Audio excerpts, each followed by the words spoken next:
Alors que nous poursuivons notre route dans la Castagniccia en direction du couvent, nous croisons ce veau apeuré par nos motos. D'ailleurs, lors de notre prochain arrêt, nous le recroiserons de nouveau.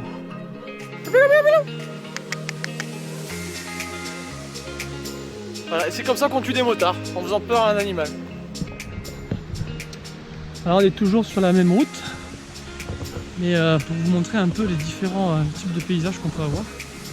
C'est-à-dire que là on est paumé dans les nuages.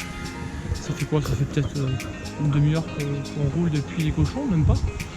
Et là vous voyez derrière moi, on est vraiment dans les nuages. C'est-à-dire qu'en bas, il y a quoi? Il y a une demi-heure, il faisait 27 degrés, 28 degrés. Et là il fait 19. Vous voyez?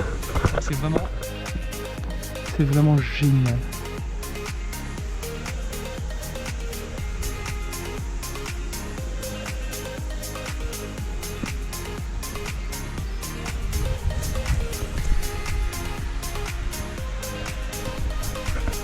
Voilà. Nous reprenons la route pour arriver au couvent Saint-François d'Orensa, un haut lieu de l'histoire de Corse. Vendu à des particuliers en 1832, il commence ainsi sa décrépitude.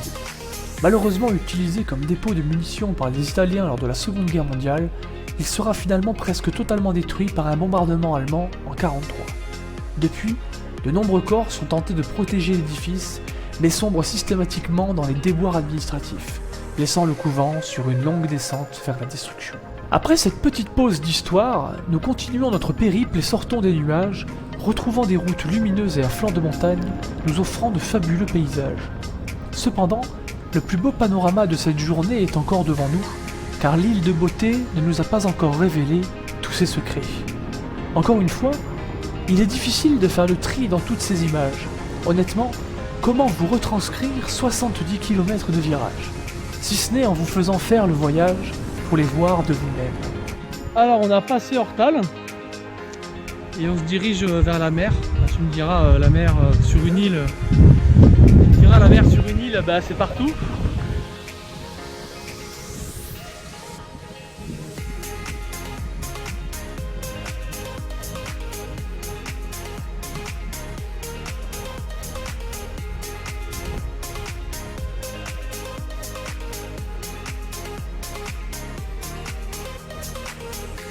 Le gibet sauvage s'occupe très souvent à regarder sur son téléphone.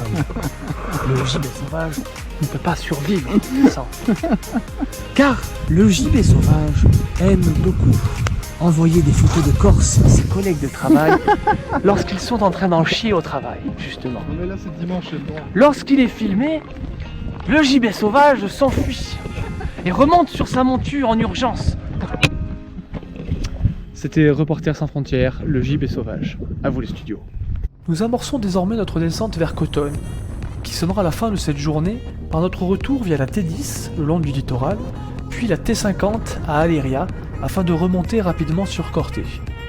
Car oui, même si les balades semblent être assez courtes, vous apprendrez qu'ici, sur ces magnifiques routes, il faut compter 1 heure pour faire 50 km, et que donc une journée est à peine suffisante pour en parcourir 150, si l'on veut profiter de tout ce que l'on y voit.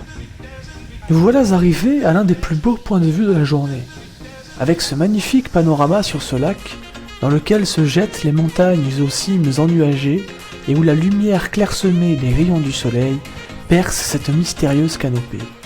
Au loin, nous pouvons apercevoir la mer, signe que notre épopée est bientôt terminée. Bon ben voilà, on est à 10 minutes de Corté, c'est la fin du deuxième jour. On a baladé un petit peu, on a fait la forêt des châtaigniers, c'était magnifique. Ah bah tiens, un copain en BM. Voilà. Donc là je suis sur la T50 il me semble, c'est la route d'Aleria jusqu'à Corté. Derrière moi il y a un magnifique petit pont en pierre. Bon, on s'en bat les couilles, vous allez me dire, mais bon bref. Moi j'ai vu ce pont, il fallait que je le filme, il fallait que je le prenne en photo. Et ce qui est magnifique, c'est qu'on voit sous le pont, en fait, on voit toute la rivière qui remonte jusqu'à Corté. On ira peut-être s'y baigner cette semaine, mais à mon avis, on va se peler les couilles, mais vraiment. Chicha, Chicha, allez viens Poupoune, viens Poupoune. Oui, moi je suis gentil, moi. Et toi aussi t'es gentil. Oui. Mais tu trouves un copain? à côté du pont. Elle est pas belle la vie? Oui. Oui, tu es gentil. Et tu habites où? C'est Corse, toi? Je filme des chiens. Je suis en vacances, je filme des chiens, tout va bien. Allez. C'est sur le pont d'Altiani que je vous fais ce dernier panorama. Franchissant le Tavignano, ce pont est un monument historique en Corse, érigé par les Génois au XIVe siècle et menant à une petite église. Cette rivière, dont l'un des effluents est la fameuse Restonica, que nous découvrirons un peu plus tard sur les hauteurs de Corté. Ainsi s'achève ce deuxième jour de notre aventure sur cette magnifique vue des terres de l'île de Beauté.